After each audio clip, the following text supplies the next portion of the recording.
드라마 지금 거신 전하느니 결말까지 단 한 회만을 남겨두고 있습니다.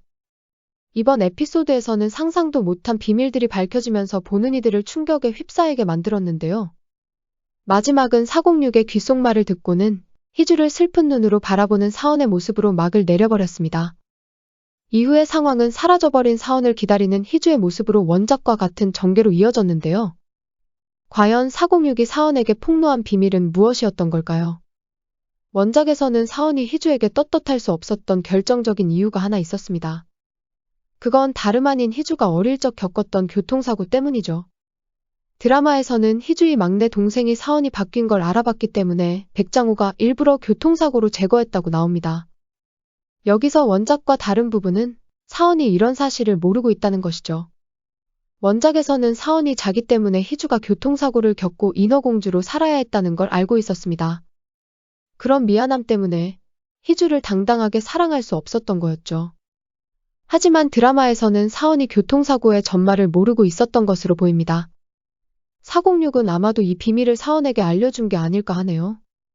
사원은 어릴 적 교통사고가 자기 때문에 일어난 것을 깨닫고 희주를 그런 슬픈 눈으로 바라본 게 아닐까 합니다.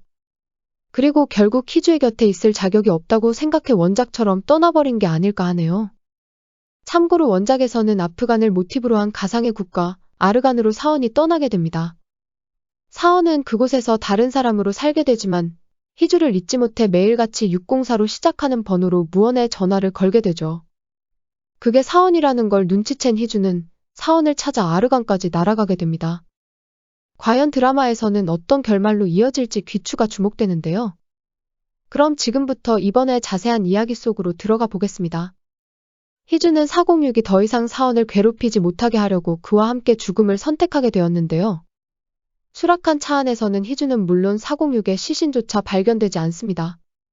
사원은 희주를 찾기 위해 기자회견을 열어 자신의 정체까지 밝히게 되는데요.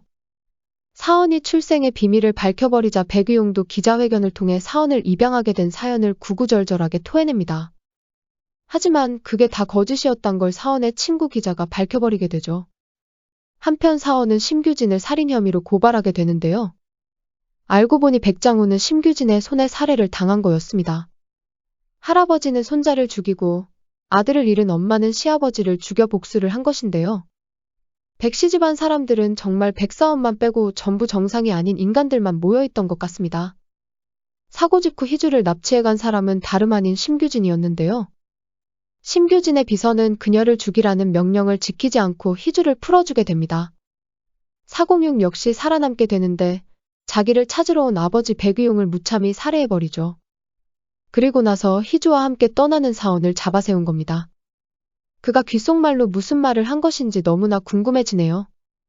원작의 흐름을 따라가는 듯 하면서도 드라마만의 오리지널 전개가 이어지고 있어서인지 최종 결말이 너무 기대됩니다. 구독과 좋아요 부탁드립니다. 저에게 큰 힘이 됩니다.